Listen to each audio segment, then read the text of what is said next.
আল্লাহু আকবার, আল্লাহু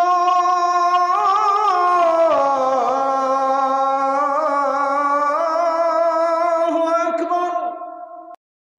আল্লাহ নবী সাল্লাল্লাহু আলাইহি ওয়াসাল্লাম বলছেন, ইয়্যাকুম ওয়াল হাসাদ, সাবধান তোমরা হিংসা থেকে বেঁচে থাকো। কেন? নবীজি সাল্লাল্লাহু আলাইহি সাল্লাম বলেন, ফা ইন্নাল হাসাদা ইয়াকুলুল হাসানাত কামা তাকুলুন নারু আল হাতাব। এই কথাটা ভয়ানক। নবী সাল্লাল্লাহু আলাইহি ওয়াসাল্লাম বলেন, নিশ্চয়ই হিংসা মানুষের সমস্ত নেক আমলকে, নেকিকে এভাবে খেয়ে ফেলে, নষ্ট করে ফেলে, যেভাবে শুকনো লাকড়ির মধ্যে আগুন লাগাইলে নিমিষেই শুকনো আগুন জ্বলে পড়ে ছাই হয়ে যায়। আল্লাহ নবী বলেন, হিংসা মানুষের বাকি সমস্ত নেক আমলকে এভাবে শেষ করে ফেলে। তাইলে বিষয়টা যদি শুধু যেটা করছি এটার গুনাহ হইতো, তাইলেও তো একটা কথা ছিল, কিন্তু এইটা তো আমার বাকি নেক আমল সবগুলোকে কি করে দিল? নষ্ট করে দিল। তাইলে এখন বাহ্যিক হাত পাও চোখ দিয়া যে গুনাহ করে,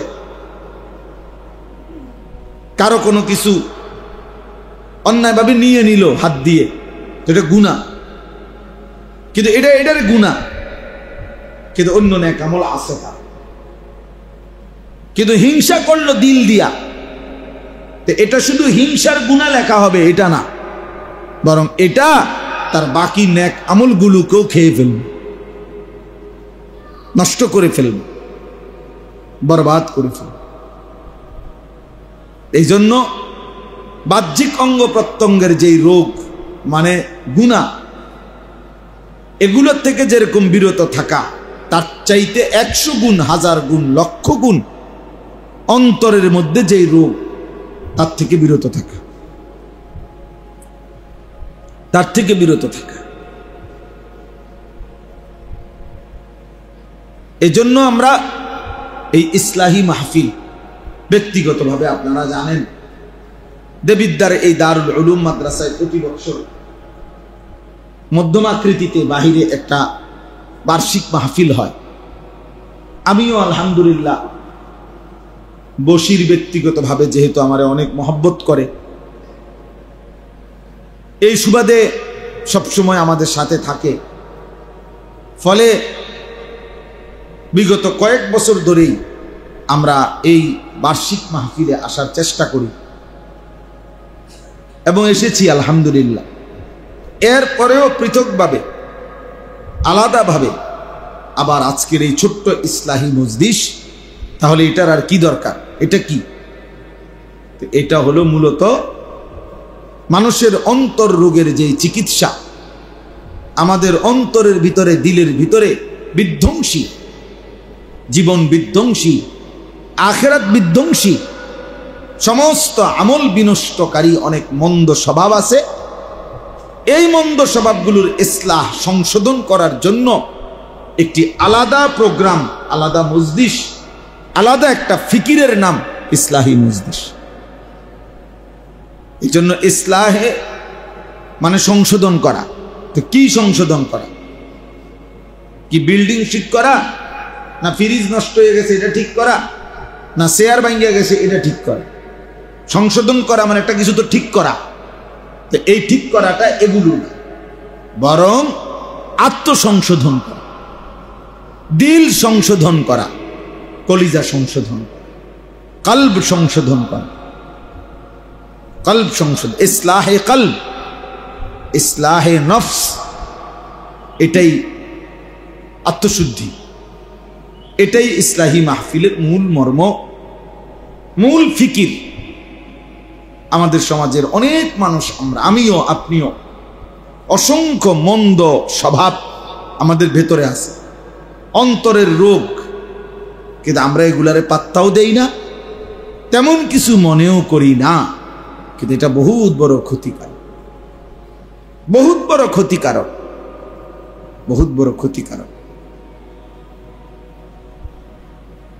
আমাদের মধ্যে গীবতের স্বভাব, তাহলে এটা আমাদের একটা আভ্যন্তরীণ রোগ, যে অপরের কল্যাণ, অপরের যেই কোনো ভালো আমরা সহ্য করতে পারি না, ফলে আমরা তার বদনাম ছড়াইতে থাকি। তাহলে আমার মধ্যে তো এই মানসিকতাটা চেঞ্জ হওয়া উচিত। আমি যদি অপরের কল্যাণই না ভাবি, তো এটা কেমন আখলাক হইল, কেমন গুণ হইল? যে এরকম অসংখ্য মন্দ স্বভাব আমাদের দিলের মধ্যে আছে, এগুলোকে দূর করার মেহনত হলো এই ইসলাহি মেহনত, খানকাহি মেহনত, আউলিয়ায়ে কেরামের মেহনত, পীর বুজুর্গদের মেহনত। এটা ইদানিং কালে যত বেশি আমরা বস্তুবাদী হয়ে যাচ্ছি, মোবাইল, আধুনিকতা, ঢং ঢুং, রং ঢং, চাকচিক্য, হ্যাঁ। ওই দিন আমি একজনের, এমনি বুঝানোর জন্য বলতেছি, একজনের বক্তব্য শুনছি আমি মোবাইলে, আমরা দেখাইলো।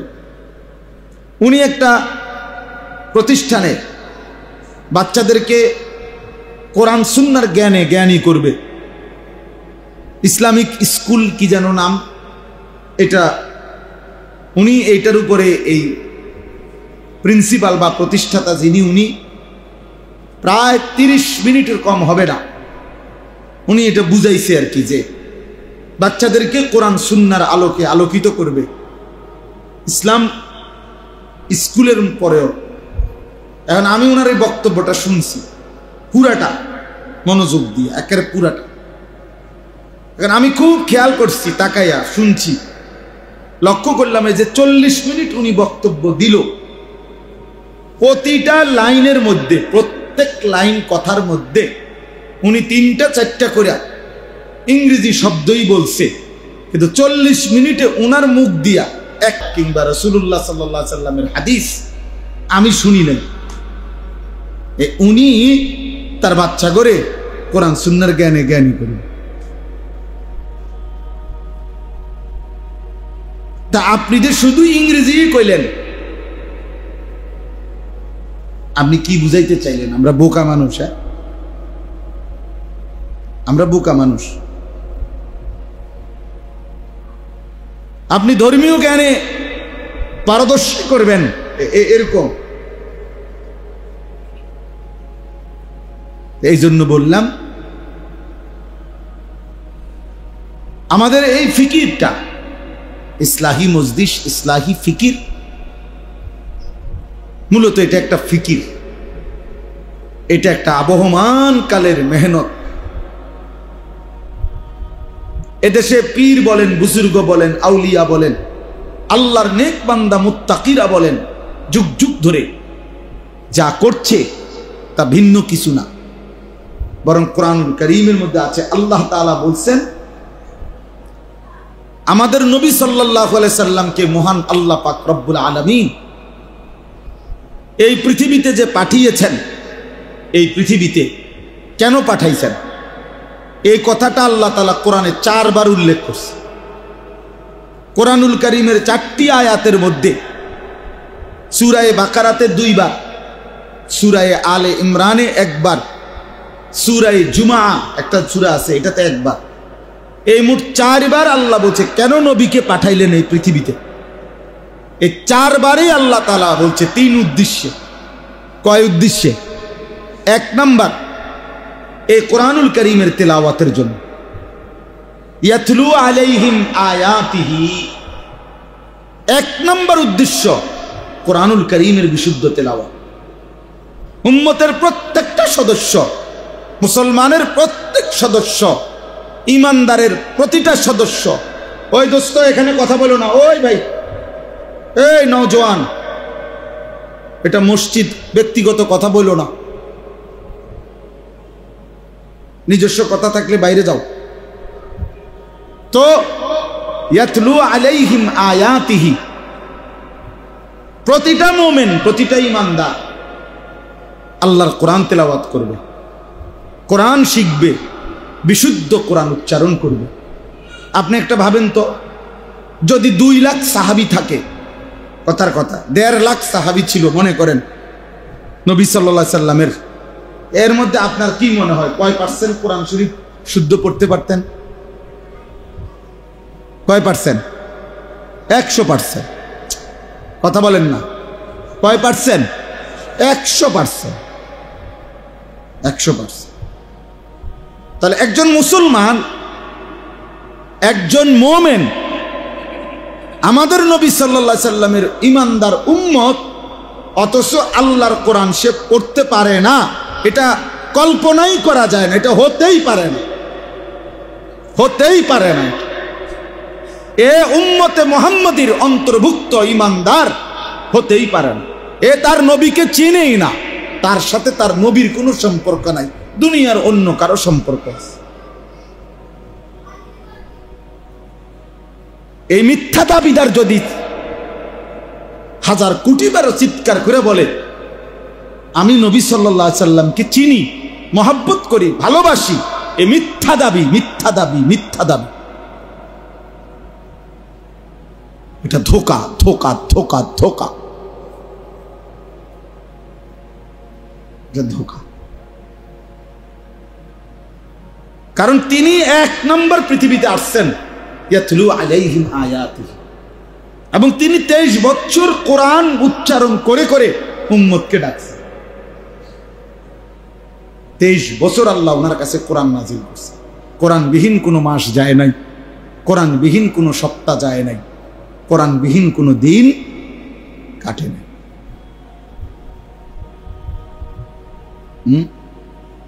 আমরা বুঝে নিছি যে আমাদের মধ্যে 2টা দল হবে। একদল হুজুর হবে মাদ্রাসায়, ওনারা কোরআন শরীফ শুদ্ধ পড়বে। আরেক দল হবে জেনারেল শিক্ষিত, স্কুল কলেজে পড়বে, ওনাদের ইংরেজি উচ্চারণ শুদ্ধ হবে, বাংলা উচ্চারণ শুদ্ধ হবে, শুধু কোরআন অশুদ্ধ হবে। এবং এটা কোনো দোষণীয় না, এটা কোনো আপত্তি করার মতো কোনো বিষয় না, যেহেতু তারা জেনারেল শিক্ষিত। এটা কোনো আপত্তির কোনো বিষয় না, এটা কোনো দোষণীয় না। বলেন, এটা কোনো মেনে নেওয়ার মতো বিষয় যে হুজুর আমরা ভাগাভাগি করে নিছি, আপনারা কোরআন শরীফ শুদ্ধ করতে পারেন, আমরা ইংরেজি শুদ্ধ বলতে পারি, এই যে 50-50 অর্ধেক অর্ধেক করে নিলাম, এমন সুযোগ আছে কি আসলে? বলেন। তাইলে এই জন্য 1 নম্বর এটা আমরা 1000 বার, 1,00,000 বার বলছি এবং বলতেই থাকতেছি যে মুসলমান কোরআন শরীফ শুদ্ধ করতে হবে। মুসলমান মাত্রই আল্লাহর কোরআন পড়তে হবে, মুসলমান মাত্রই আল্লাহর কোরআন জানতে হবে। শিক্ষিত না অশিক্ষিত, মূর্খ মানুষ না, এগুলো কোনো কথা না। কোন লোক মূর্খ মানে কি? সে মানে বাংলা, অঙ্ক, ইংরেজি বা স্কুলের সরু সরে এক অক এগুলা না পারে না, নিয়ম মাফিক লিখতে পারে না, নিয়ম মাফিক পড়তে পারে না, মানে কথা কি বন্ধ আছে নিয়ে, দুনিয়া ভোগ করা কি বন্ধ আসেনি? তাহলে কোনো ব্যক্তি মূর্খতার অজুহাত দিয়ে আল্লাহর কোরআন পড়তে পারে না, এই সুযোগ নেই। আপনি স্কুলে প্রাইমারিতেও যদি না পড়েন, আপনার জন্য আল্লাহর কোরআন শুদ্ধ করা বাধ্যতামূলক এবং সহজ এবং সম্ভব। সর্বযুগেই সম্ভব, বুড়াকালেও সম্ভব। বয়স যদি 900 বছরও হয় তাইলেও সম্ভব, বয়স যদি 9 বছরও হয় তাইলেও সম্ভব। 2 নাম্বার হলো ওয়ায়ুযাক্কিহিম, এটা বলার জন্য মূলত পড়ছি। ওয়ায়ুযাক্কিহিম, আল্লাহ বলছেন আমার বন্ধুকে এই পৃথিবীতে পাঠানোর দ্বিতীয় উদ্দেশ্য হলো, 4 বার বলছে কথা, দ্বিতীয় উদ্দেশ্য হলো আমার বান্দাদের ভেতর অন্তরাত্মা, কলব, দিল, নফস, ভেতরের সত্তাটা তাজকিয়া করবে, পবিত্র করবে, পবিত্র করবে ভেতরের সত্তাটা। ওয়ায়ুযাক্কিহিম, ওয়ায়ুযাক্কিহিম। 3 নাম্বার হলো ওয়ায়ুআল্লিমুহুমুল কিতাবা ওয়াল হিকমা, কোরআন এবং সুন্নাহর তালিম দেবে, মানে বাস্তব প্রশিক্ষণ দেবে, বাস্তব শিখায় দিবে। কোরআনের এই কথা এভাবে মানো, এটা এভাবে মানো, এটা এভাবে করো, এটাকে বলে রুকু, এটাকে বলে সেজদা। এভাবে প্রত্যেকটা জিনিসকে ইঞ্চি ইঞ্চি বুঝায় দেওয়া।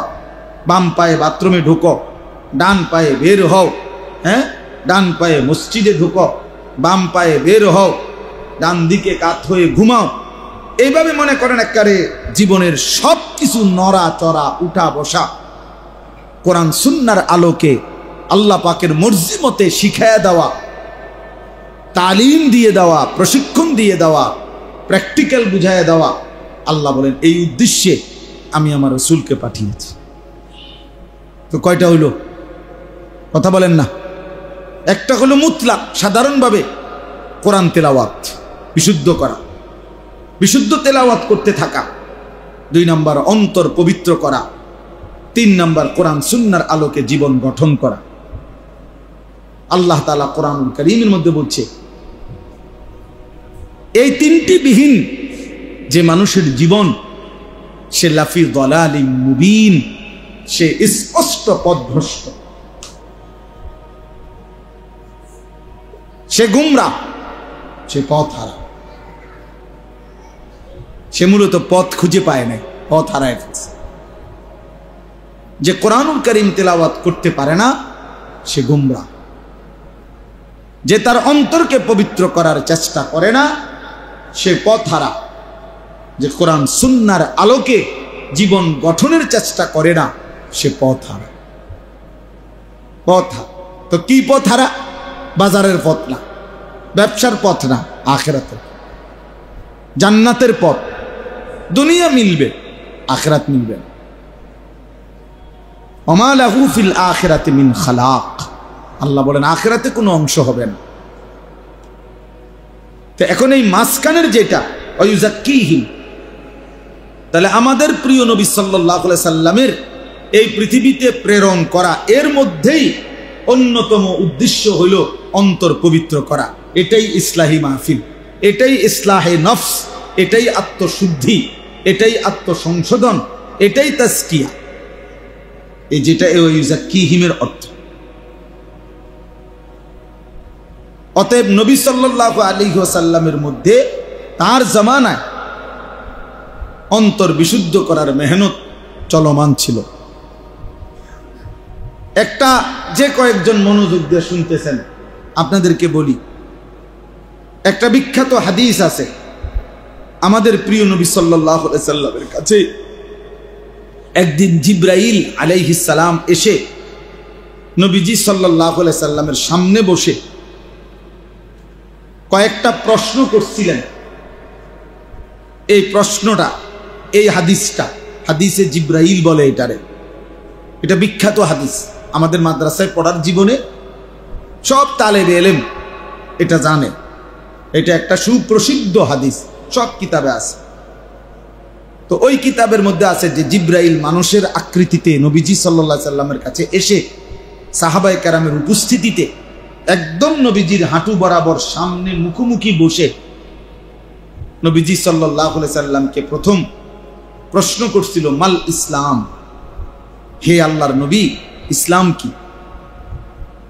নবীজি সাল্লাল্লাহু আলাইহি ওয়াসাল্লাম বলছেন, আল্লাহ এবং তার রাসূলের প্রতি ঈমান আনা, 5 ওয়াক্ত নামাজ পড়া, বছর শেষে হিসাব করে যাকাত প্রদান করা, রমজান মাসে রোজা রাখা, সামর্থ্য হলে হজ করা, ইসলাম।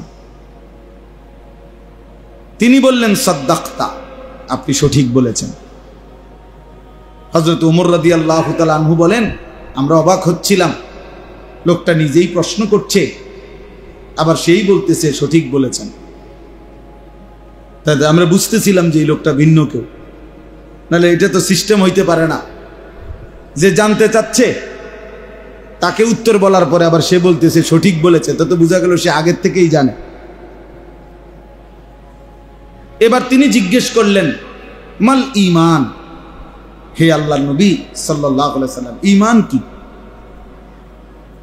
ছেলেরা কথা বলো না, কথা বলো না। দোস্ত, বসে থাকাটা যেন 1 প্যাকেট খিচুড়ির লেগে না হয়। এত বড় অসভ্য হইও না, মুসলমানের বাচ্চা, এত বড় অসভ্য নির্লজ্জ বেহায়া হইও না। বসে থাকা যেন এই কারণে না হয় যে শুনছি এক প্যাকেট খিচুড়ি দিব। আফসুস, অনেক ছেলের চেহারা দেখলেই বোঝা যায় এমন শক্ত নাফরমান জানোয়ার একটা সেজদা দেয় না, খোঁজে একটা জিলাপি দিব না, একটা সেজদা দেয়। এত বেহায়া, এত নির্লজ্জ, বেশরম। আফসুস, প্রয়োজনে রাতের 3টা পর্যন্ত সজাগ থাকবে এক প্লেট খিচুড়ি লেগে, কিন্তু নামাজ পড়বে, সেজদা দিবে। কি পরিমাণ নিকৃষ্ট জীবন যদি শুধু এতটুকুই হয় যে খানা, এরপরে বাথরুম, খালাস, এতটুকুর না মোহ। আমার খুব মায়া লাগে এগুলা ছেলেদের দিক, এতে কি পোলা পায়নি এগুলা। কারণ আমার জিন্দিগিটাই তো ওয়াজ। এই খিচুড়ির জন্য ঘুরে বাইরে বাইরে ঘুরে, নামাজের টাইম হইছে, এশার নামাজের মনে করেন বিরতি দিছে, শয়তানের মতো সরে গেছে আস্তে, আবার ঘুরে খিচুড়িটা কখন। আফসুস, হায় মুসলমানের সন্তান এভাবে আল্লাহকে ভুলে গেল, এভাবে আল্লাহকে ভুলে গেল। মা বাবাই বা কি শিখাইল, মা বাবারই বা কি অর্জন হইল। আপন সন্তান চোখের সামনে, আল্লাহই চিনে না, এই মা বাবা শিখাইলই কি, জানাইলই কি, এই মা বাবার জীবনের অর্জনটাই কি, অর্জনটাই কি? ইনসাফ করে ভাবে, এটা ভাবা উচিত আমাদের। আমরা আমাদের সন্তানকে কি শিখালাম? আহা, আমি আমার সন্তানকে আল্লাহই চিনাইতে পারলাম না, আমি আমার সন্তানের কপাল আল্লাহর জন্য সেজদা দেওয়াইতে পারলাম না। কি পরিমাণ গাঁটতেরা, কত বড় গাদ্দার, কত বড় গাঁটতেরা জানোয়ার, যে তার কপাল এত বড় ঘাউরা, আমি আল্লাহকে সেজদা দেব না। যিনি আমাকে সব খাওয়ায় আমি তারে দেব না, যিনি আমারে 24 ঘন্টা লালন পালন করে আমি তাকে সেজদা দেব। হুজুর তোর আব্বাও যদি কয় দিতাম না, দেব না। তোর বাপও যদি, এত শক্তভাবে মুসলমানের ঘরে মুসলমানের সন্তান আল্লাহ ভুলে যাওয়া, এটা ওই ফ্যামিলির জন্য আফসোস ছাড়া, ওই পিতা মাতার দুর্ভাগ্য ছাড়া আর কিছু। ব্যর্থ ওই মা বাপ, যাদের চোখের সামনে তাদের সন্তান মালিক ভুলে গেছে, আল্লাহ ভুলে গেছে, ওদের জীবনের কোনো অর্জন নেই। খাট পালং আর সোফা এগুলো কোনো অর্জন, এগুলো ঠিক করানো লাগে কয়দিন পর। পৃথিবীর সর্বাধুনিক কাঠ দিয়েও যদি সোফা বানায়, বছর 2 এর মধ্যেই বার্নিশ উঠে যায়, একখান দিয়ে না একখান দিয়া ডিস্টার্ব হয়ই হয়। তো কাজে এগুলো স্থায়ী হবে না, কিন্তু সেজদা স্থায়ী, আল্লাহর কোরআন স্থায়ী। আল্লাহ আমাদের ছেলেদেরকে বুঝতাম, বুঝতাম। অনেক ছেলে, এই আপনার জুমার দিনও আছে অনেক ছেলে 1 মিনিট হুজুরের কথা শোনে। অনেক ছেলে আছে এমন শক্ত বেয়াদব যে পুরাটা সময় 1 মিনিট সে ইমাম সাহেব যে বয়ান করতেছে নাফরমানে শুনবে না, যে শুনবেই, কারণ তার কলিজার ভিতরে এটা নাই যে আল্লাহর কথার মধ্যে কিছু আমার জন্য আছে। আমার হলো মোবাইল, আমার হলো তাংফাং, আমার হলো বন্ধু বান্ধবদের আড্ডা, আমার হলো চুলের ফ্যাশন, আমার হলো ঠেঙ্গাল গিদিয়া মুতালাম। কাজে আমি শিখবো কি কোরআন থেকে? আমি এগুলো দিয়ে করব কি?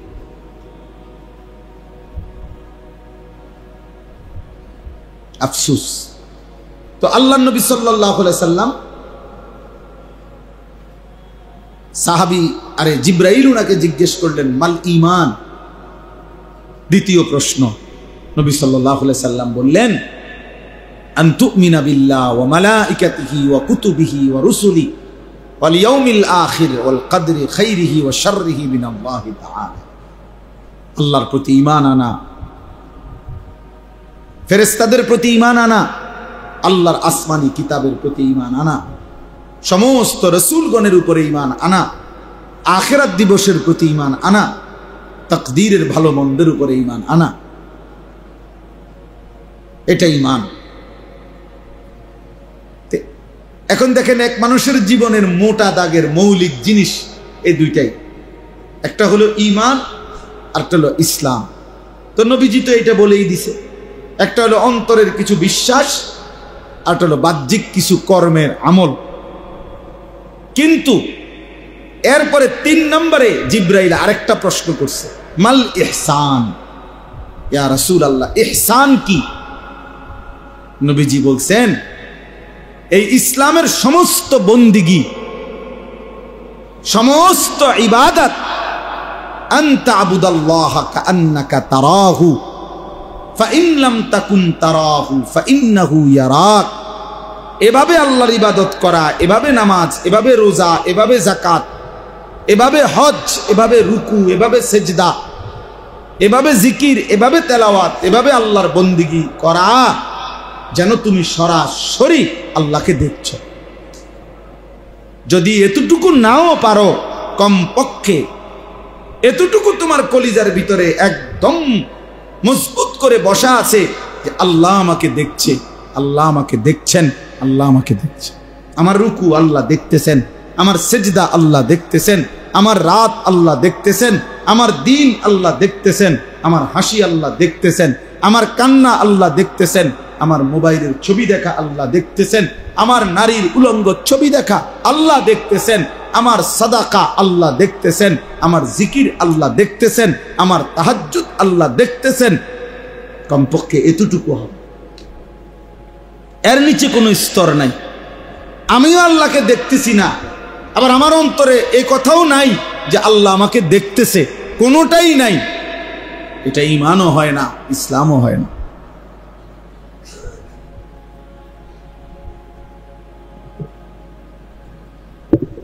তাহলে আমি ভাবি, আপনি ভাবেন, আমরা প্রত্যেকেই এখানে যারা বসছি আমরা দিল থেকে ভাবি ভাইয়া, অথবা কমপক্ষে যে কয়জন ছেলে বাবা, কয়েকটা ছেলে তো মাশাআল্লাহ তোমরা মনোযোগ দিয়ে শুনতেছ, তোমরাই বলো বাবা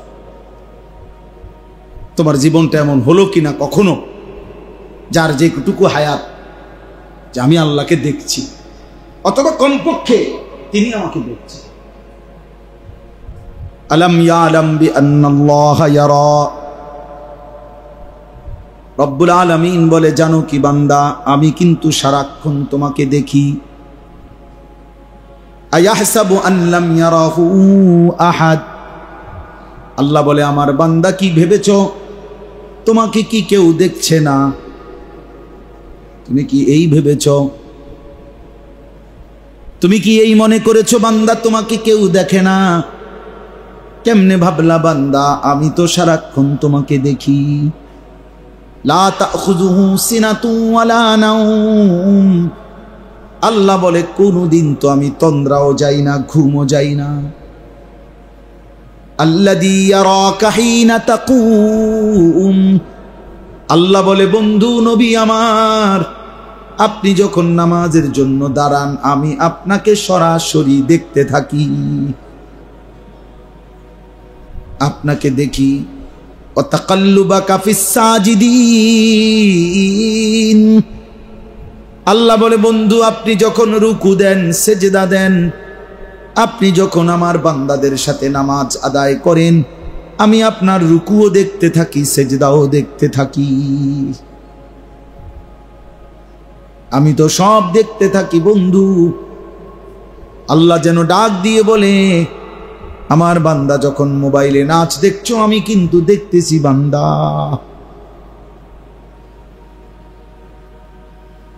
সারাদিনে একটা সেজদাও দিলা না বান্দা, তুমি কিন্তু আমার চোখে চোখেই আছো বান্দা। হ্যাঁ, মাইলস্টোন স্কুলের ওই বাচ্চাদের মা বাবা প্রতিদিন স্কুলের গেট পর্যন্ত বাচ্চা দিয়ে যায়, প্রতিদিন স্কুলের গেট থেকেই বাচ্চাদেরকে নিয়ে যায়। কেন? রাস্তায় যেন অ্যাক্সিডেন্ট না হয়, এই জন্য অভিভাবক স্কুলের গেটে দিয়ে গেছে, এখান থেকেই আবার নিয়ে যায় যেন রাস্তায় কোনো অ্যাক্সিডেন্ট না হয়। দিলের মধ্যে মা বাবার এটা, স্কুলের গেট পর্যন্ত যদি ভিতরে ঢুকায় দিতে পারি তা ভিতরে নিরাপদ, আবার এখান থেকে নিয়ে যাব যাতে রাস্তায় কোনো বিপদ না হয়। আর আজিমের মালিক আল্লাহ, তিনি যেন বলে, না বান্দা, মূলত আমি নিরাপদ রাখলে নিরাপদ, আমি নিরাপদ না রাখলে নিরাপদ না।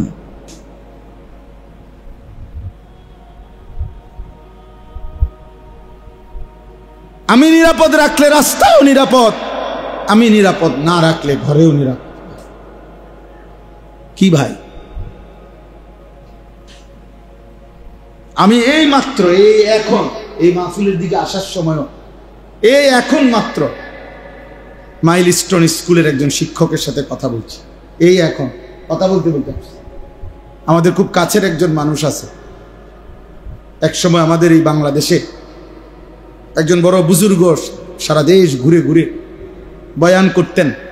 আমাদের বেতুয়ার হাশেম শাহ হুজুর, আবুল হাশেম হুজুর, বেতুয়ার হুজুর, এই উনার আপন ছেলে এই মাইলস্টোন স্কুলের টিচার,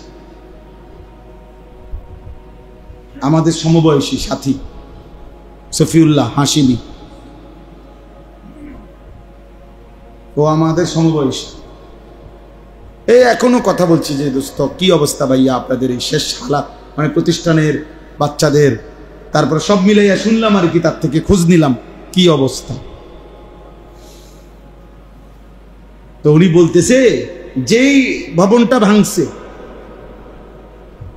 মাত্র দোতলা বিল্ডিং, তাহলে এমন কিছুও না যে বিমানটা উঠতে গিয়ে বাড়ি খাইছে, নামতে গিয়ে বাড়ি খাইছে, উঁচা ভবন, কিচ্ছু না। এটা দোতলা এবং দোতলা টিন শেড, মানে যেটা ভাঙছে, যেটা বিধ্বস্ত হয়েছে টিন শেড। তো কার ফয়সালা? মূলত রবের ফয়সালা, রবের ফয়সালা। এই জন্য ছেলেরা ভাবতে শিখো, ভাবতে শিখো। সবগুলো বাচ্চা ধনির দুলাল, বাংলাদেশের শীর্ষ হাতে গোনা নাম করা যদি 10টা শিক্ষা প্রতিষ্ঠান হয়, এর মধ্যে এটা একটা, প্রথম সারির স্কুল। এক একজনের চুলের পেখম দেখলে মনে হয় যেন তার কোনো আল্লাহ খোদা নাই, স্বয়ং সম্পূর্ণ। এক একজনের চলাফেরার ঢংঢুং দেখলে মনে হয় তারে ধরুন না কেউ নাই। পোলাফানের তাফালিং দেখলে, পোলাফানের চলাফেরার কথাবার্তার স্টাইল দেখলে মনে হয় অহংকার, আমার শরীর ভালো, সুস্থ সবল, আমার আব্বার টাকা আছে, আমার যখন মন চায় আমি আব্বুর থেকে টাকা নেই, যখন মন চায় আমি মোবাইল টিপতেছি, আব্বু কিছু বলে না, আম্মু কিছু বলে না, সারা রাত মোবাইলে নারী দেখে, ছবি দেখে, যখন যা মন চায় তাই করে, মন চাইলে খায়, মন চাইলে না খায়। বাহ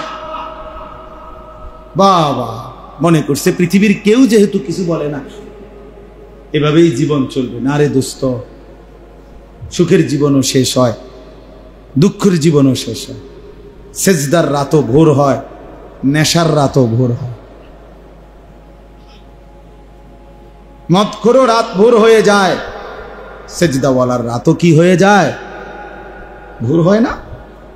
তাহাজ্জুদ নামাজ যে পড়ে তারও ভোর হয়ে যায়। মদের আড্ডায়, জুয়ার আড্ডায় যে রাত কাটায়, নারীর আড্ডায়, জিনার আড্ডায়, ওই হাইওয়ানেরও ভোর হয়ে যায়। কারো দুনিয়ায় থেমে থাকে না, কারো না। এজন্য হাসিও ফুরায় যাবে, কান্নাও শেষ হয়ে যাবে। কয়দিন পরে এই ছোট্ট মাসুম বাচ্চাদের ব্যথাও সবাই ভুলেই যাবে। ব্যস্ততার এই দুনিয়ায় কতক্ষণ মনে রাখবে? কে কারে মনে রাখে? অতএব এই যে আল্লাহ নবী সাল্লাল্লাহু আলাইহি সাল্লাম বললেন এমনভাবে বন্দেগী করো যেন আল্লাহকে দেখছো অথবা আল্লাহ তোমাকে দেখছে, এটাই তাসাউফ, এটাই ইসলাহ। এটা তৈরি করতে হয়, মানে এটা শুধু একটা ওয়াজ শুনলে হয় না, দীর্ঘদিন মেহনত করতে হয়। ওলামায়ে কেরামের সাথে, আল্লাহ ওয়ালাদের সাথে, বুজুর্গদের সাথে বারবার শুনতে হয়, আসা যাওয়া করতে হয়, সম্পর্ক করতে হয়, আত্মশুদ্ধির মেহনত করতে হয়। এটার নিয়ম মাফিক ওষুধ আছে, বুজুর্গদের কাছে এটার প্রেসক্রিপশন আছে। কিভাবে একজন মুসলমান, একজন যুবক, একজন নারী, একজন ইমানদার কিভাবে নিজের জীবনটাকে এভাবে গঠন করবে যে যার সারাক্ষণ মনে পড়বে আল্লাহ আমাকে দেখছে, আমি মিথ্যা বলবো কেন? বুঝছেন না? বুজুর্গরা বলে, কোন আল্লাহওয়ালা বলে তার মুরিদদেরকে বলছে আগামীকালকে আমার জন্য এমন একটা মুরগি জবাই করে আনবা, এমন জায়গায় নিয়া। আমরা শুনছি হুজুরদের ওয়াজে, ছোটবেলায় আমরাও শুনছি যে কেউ না দেখে এমন জায়গার থেকে জবাই করে আনবা। সবাই মুরগি জবাই করে আনছে, একজনে জীবন্ত মুরগি নিয়ে আসছে। তো হুজুর বলছে তুমি আস্তা মুরগি নিয়ে আসলা, সবাই তো জবাই করে আনছে। তো বলছে হুজুর মুরগিটা কেউ দেখে না, এমন একটা জায়গার তালাশে, পুকুরের পারে, নদীর ধারে, বাঁশ ঝাড়ে, কত জায়গায় গোপন একাকী জায়গায় অন্ধকারে গেলাম, কিন্তু খোদার কসম হুজুর যখনই যাই, যেখানেই যাই বারবার মনে পড়ছে আল্লাহ তো দেখছে, আপনি তো বলছেন কেউ দেখে না, এমন জায়গার থেকে জবাই করতে, এমন জায়গা তো পাইলাম না, এমন জায়গা তো মনে হইল না কোনো জায়গারে। সব জায়গাতেই তো মনে পড়লো আল্লাহ তো দেখছে। তিনি বলছেন হ্যাঁ বাবা, আমি তোমারই খুঁজছিলাম। আমি কি খুঁজছিলাম? তোমারই মূলত খুঁজতেছিলাম যে আমার কোন মুরিদটার হালাত এইটা হইছে, যে যার সারাক্ষণ মনে পড়ে যে আল্লাহ আমাকে, আনতা আবুদাল্লাহ কাআন্নাকা তারাহু ফাইন লাম তাকুন তারাহু ফাইন্নাহু ইয়ারাক। নবীজি বলেন এমন ভাবে আল্লাহর ইবাদত করবে যেন তুমি আল্লাহকে দেখছো। আল্লাহর নবী সাল্লাল্লাহু আলাইহি ওয়াসাল্লাম একদিন নামাজ পড়ছিলেন। নবীজি সাল্লাল্লাহু আলাইহি ওয়াসাল্লাম নামাজ অবস্থায় একটু সামনে আগাইলেন, আবার পিছায়া নামাজের জায়গায় দাঁড়ায়া নামাজ শেষ করলেন। সাহাবায়ে কেরাম বললেন ইয়া রাসূলুল্লাহ, নামাজ শেষে কি হলো আল্লাহর নবী? হঠাৎ করে দেখলাম নামাজের মধ্যে একটু আগাইলেন, আবার পিছাইলেন, কি করলেন? আল্লাহর নবী সাল্লাল্লাহু আলাইহি সাল্লাম বলেন সাহাবীরা রে, জান্নাতের আয়াত যখন পড়ছিলাম সরাসরি এই দুই চোখে জান্নাত দেখতে পাচ্ছিলাম, আর জান্নাতের ফলগুলো দেখছিলাম। মনটা চাইছিল আগাইয়া জান্নাতের একটা ফলের থোকা ছিঁড়ি, আবার মনে পড়লো এটা তো দুনিয়া, এজন্য আবার ফিরে চলে আসলাম। অর্থাৎ এইভাবে দেখছে, এইভাবে দেখছে। এই জন্য আমার শায়েখ আল্লামা মুফতি মুশতাকুন নবী কাসিমি বড় সুন্দর কথা বলছে। হুজুর বলেন যে দুনিয়ার মধ্যে ক্যান্টনমেন্টের মধ্যে সেনাবাহিনী কেউ 20 বছর, কেউ 25 বছর যুদ্ধের প্র্যাকটিস করে প্রতিদিন, এই আশায় যে যেদিন চূড়ান্ত বাস্তবিক যুদ্ধ হবে সেদিন প্র্যাকটিক্যাল দেখবে, প্র্যাকটিক্যাল যুদ্ধ করবে। তো প্র্যাকটিক্যাল যুদ্ধের জন্য প্র্যাকটিস করতে থাকে অনবরত। বুঝেন নাই কথাটা? তো আল্লাহ তাআলাও যেন বলছে, নবীও যেন বলছে, উম্মত এই দুনিয়ার হায়াতটা আল্লাহকে দেখার প্র্যাকটিস করতে থাকো, প্র্যাকটিস করতে থাকো। মনে হয় যেন দেখছো, মনে হয় যেন দেখছো। একদিন এভাবে যদি করতে পারো, হাসরের ময়দানে রব্বুল আলামিন প্র্যাকটিক্যাল আল্লাহ পাক তোমার দিদার তার তোমারে দেখায়া দিবে। বলবে বান্দা দেখো, এবার প্র্যাকটিস করছো বহুদিন, আজ সরাসরি দেখো। আজ তুমি আমাকে দেখো, আমি তোমাকে দেখি। ইলা রাব্বিহা নাযিরা। আল্লাহ তাআলা বলছে বান্দা জান্নাতে সরাসরি আমি রব্বুল আলামিনকে দেখবে। খালাস, কথা শেষ। তাইলে এইখানে আমি এই দুইটা আমল বলছি। একটা আমল হলো রাত্রি জেগে তাহাজ্জুদ পড়া, বিশুদ্ধ কোরআনুল কারীম তেলাওয়াত করতে থাকা। এই দুই আমলের বরকতে তাফসীরে লিখছে, বুজুর্গানে দ্বীন বলছে, এই দুইটি আমল যার মধ্যে থাকবে, একটা হলো যে রাত্রিবেলা গভীর রজনীতে কিছু নফল ইবাদত নামাজ বন্দিগি করার চেষ্টা করে, আর যে ব্যক্তি লম্বা কোরআনুল কারীম বিশুদ্ধ তেলাওয়াত করার ফিকির করে, কোরআন তেলাওয়াত করতে থাকে, আশা করা যায় এই দুইটি আমলের বরকতে আল্লাহ তাআলা তার অন্তরের মন্দ চরিত্রগুলো দূর করে দিবে। আসাদ্দু ওয়াতআন, এগুলো নফসকে দমন করবে, অন্তরের মন্দ অভ্যাসকে দূর করবে। এজন্য আজকের এই ইসলাহি মাহফিলে এই দুইটি আমলের গুরুত্ব দিলাম। আল্লাহ যেন আমাকেও তৌফিক দেয়, আপনাদেরকেও যেন তৌফিক দেয়। চেষ্টা করবেন রাত্রিবেলা সময়টাকে বন্টন করে। হিসাব লাগান, 11টায় শুইলেন, 4:50 ফজরের নামাজের জামাত, তো 12টা, 1টা, 2টা, 3টা, 4টা, 4:50 ধরেন প্রায় 6 ঘন্টা। তো এর মাঝামাঝি কোনো একটা সময় শরীর স্বাস্থ্য অনুপাতে দেখেন একটু সময়, আধা ঘন্টা, 20 মিনিট, 40 মিনিট আবার জেগে আল্লাহর ইবাদতের জন্য তাহাজ্জুদ নামাজের সেজদা, তেলাওয়াত, দোয়া, কান্নাকাটির জন্য একটু সময় বের করা। তাইলে আল্লাহ তাআলা অন্তর পবিত্র করে দিবে, মন্দ অভ্যাস থেকে বেঁচে থাকা সহজ হবে। আল্লাহ তাআলা আমাদেরকে কিয়ামুল লাইল, তিলাওয়াতুল কোরআন, এই দুই নিয়ামত দান করেন। দারুল উলুম মাদ্রাসা আল্লাহ তাআলা কবুল করেন। হযরত মাওলানা আবু তাহের সাহেব দামাত বারাকাতুহুল আলিয়া, আল্লাহ তাআলা তাকে হায়াতে তাইয়্যিবা আফিয়া দান করেন। ছেলেরা, বাপ তোমার ঘরে শক্ত করে বললাম, বাবা মাকসাদ তো এটাই ভাইয়া, নামাজ পড়ো, নামাজ পড়ো, নামাজ পড়ো, নামাজ পড়ো।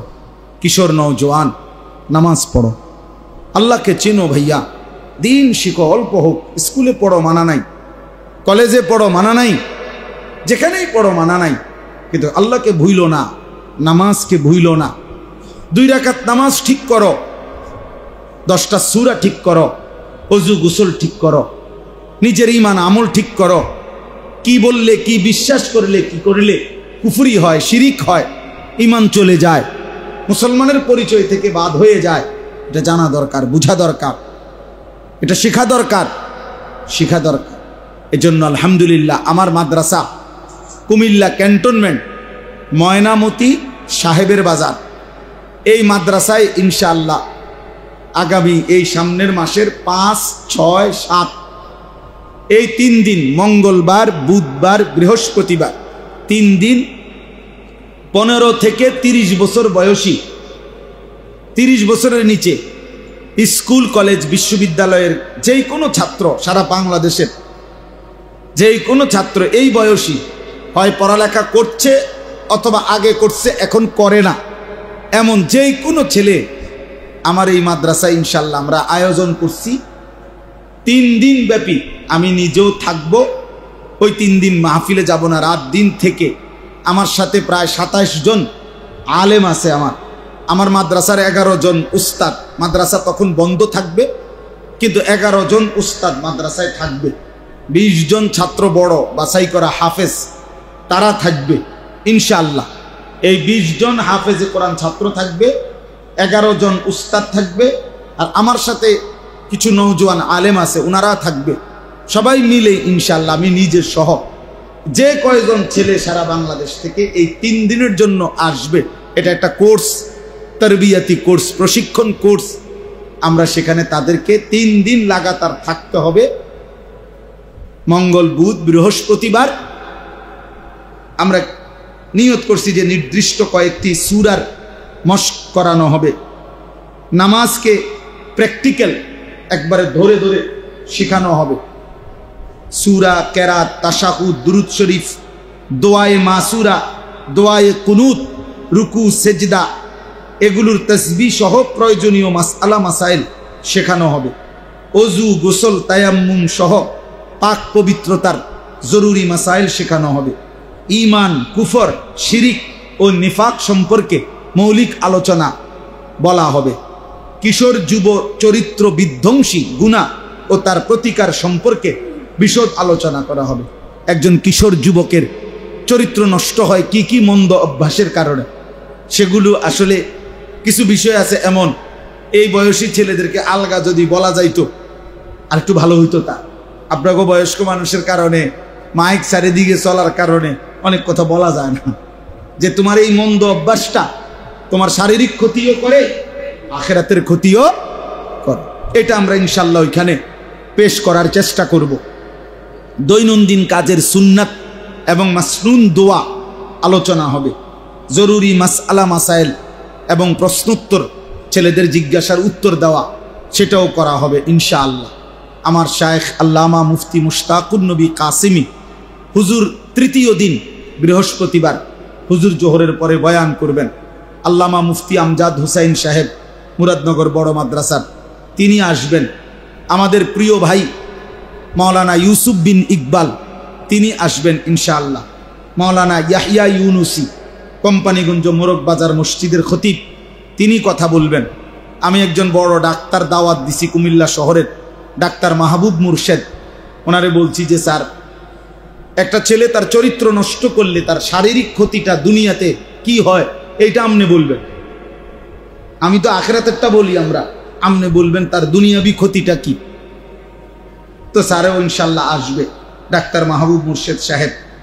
এই আয়োজনটা কিশোর যুবকদের জন্য 5, 6, 7 আগস্ট রোজ মঙ্গলবার, বুধবার, বৃহস্পতিবার, মানে ওই সময় আমাদের মাদ্রাসা বন্ধ থাকবে। তো ছাত্র সব, আমার মাদ্রাসায় প্রায় 500 ছাত্র, এরা বাড়ি চলে যাবে। উস্তাদরা নির্ধারিত কিছু উস্তাদ যারা এগুলো শেখাবে, মানে আমার ইচ্ছা হলো 5 জন ছাত্র 10 জন ছেলে একত্রে গ্রুপ করে তারা যেন রাতে দিনে শিখে, আর মাঝে মাঝে বয়ান হবে, নসিহত হবে, দিক নির্দেশনা দেওয়া হবে। এই জন্য এখানেও যত যুবক আছো ভাইয়া, সারা বাংলাদেশ থেকে অনুমতি আছে, যেখান থেকে আসুক, যাদেরই সুযোগ হয় যাওয়ার চেষ্টা করো। 3টা দিন আল্লাহর জন্য একটু সময় দিলে আল্লাহ বরকত দিবে। থাকা খাওয়া বাবদ কোনো কিছু লাগবে না, কোনো ফি নাই। ও ফি দেই না, আল্লাহর বহু বান্দা আছে যারা আমগরে মহব্বত করে, আল্লাহর দয়ায় ওরা দিবে। 30-এর উপরে, আমি বলছি আমার অনেক মহব্বতের মানুষ যারা 30-এর উপরে বয়স আছে, হুজুর আমরা যাবো না। আমি না, আপনারা এটা এরা বাচ্চা ঘর খানা দানার জন্য টাকা দিবেন, আপনারা মাল দিবেন, ওরা জান দিবে, মানে জানে শরীক হইবে। তো এই জন্য ইনশাল্লাহ এটা ব্যবস্থা হবে। এই জন্য যারা উপস্থিত হবে তাদের ছেলেদের কাছ থেকে কোনো টাকা নেওয়া হবে না। সোমবার দিন সন্ধ্যায় 4 তারিখ আসবে, বৃহস্পতিবার দিন আসরের নামাজের ওয়াক্তে ইনশাল্লাহ শেষ হয়ে যাবে। আমাদের মাদ্রাসায় কুমিল্লা ক্যান্টনমেন্ট, ময়নামতি, সাহেবের বাজার, এদিক থেকে তো সহজ। কুমিল্লা ক্যান্টনমেন্ট থেকে বিবাড়িয়া সিলেট রোডের দিকে আসলেই আপনার সাহেবের বাজার। আল্লাহ তাআলা আমাদেরকে তৌফিক দান করেন। আমি এখানেও অনেক মিডিয়ার ছেলেরা আছে, এই জন্য একটু ভাঙ্গা বলছি। ইনশাল্লাহ এদের এই প্রচারের বরকতেও সারা দেশে এটা পৌঁছেছে। আল্লাহ তাআলা আমাদের সকলকে ভালো কাজের অংশীদার হওয়ার তৌফিক দান করেন। আল্লাহ তাআলা আমাদেরকে কবুল করে নেন, আমিন। আলহামদুলিল্লাহ রাব্বিল আলামিন। মৌলাই করিম আপনি মাফ করে দেন, আয় করিম আপনি মাফ করে দেন, আয় রহমান আপনি মাফ করে দেন, আয় আল্লাহ এই মজলিস আপনি কায়েম করে দেন, ধারাবাহিক করে দেন, ধারাবাহিক করে দেন আল্লাহ, ধারাবাহিক করে দেন। আমাদের জীবন সুন্দর করে দেন, আখলাক সুন্দর করে দেন, জেহান সুন্দর করে দেন, বুদ্ধি বিবেচনা সুন্দর করে দেন। সমস্ত কবরবাসীদেরকে মাফ করে দেন, কিয়ামত পর্যন্ত কবরের আযাব মাফ করে দেন। আল্লাহ যারা বেঁচে আছি আমাদেরকে ঈমান আমল দান করেন, তাকওয়া তহারত দান করেন, হিম্মত ইস্তেকামত দান করেন, জীবনটা সুন্দর করার কাজে লাগাবার তৌফিক দান করেন। কিশোর যুবক ছেলেগুলোকে নামাজি বানিয়ে দেন, নামাজি বানিয়ে দেন, নামাজি বানিয়ে দেন। এদের চুল সুন্দর করে দেন, এদের আখলাক সুন্দর করে দেন, এদের জীবন সুন্দর করে দেন। আল্লাহ আপনি তৌফিক দেন, আপনি চাইলে এরা পারবে মাওলা। আল্লাহ আমার বয়স্ক বাবা চাচাদেরকে আরো বেশি নেক আমলের তৌফিক দেন। আল্লাহ মা বোনদেরকে পর্দা পুশিদা দান করেন, ওলামায়ে কেরামকে হিম্মত ইস্তেকামত দান করেন, মৌলানা আবু তাহের সাহেবকে আল্লাহ আফিয়ত দান করেন। তার এই স্বপ্নের মাদ্রাসা আজ এতটা দিন কষ্ট করে তিল তিল করে এই দারুল উলুম মাদ্রাসা দেবিদ্দার সাজিয়েছে, আল্লাহ আপনি কায়েম করে দেন, আপনি কবুল করে নেন। তার অবর্তমানেও উপযুক্ত ব্যক্তির হাতে উপযুক্ত উত্তরাধিকার আল্লাহ তৈরি করে দিয়েন। আল্লাহ মাদ্রাসাখানা কবুল করে নেন, মাদ্রাসার জরুরত আপনি পূরণ করে দেন।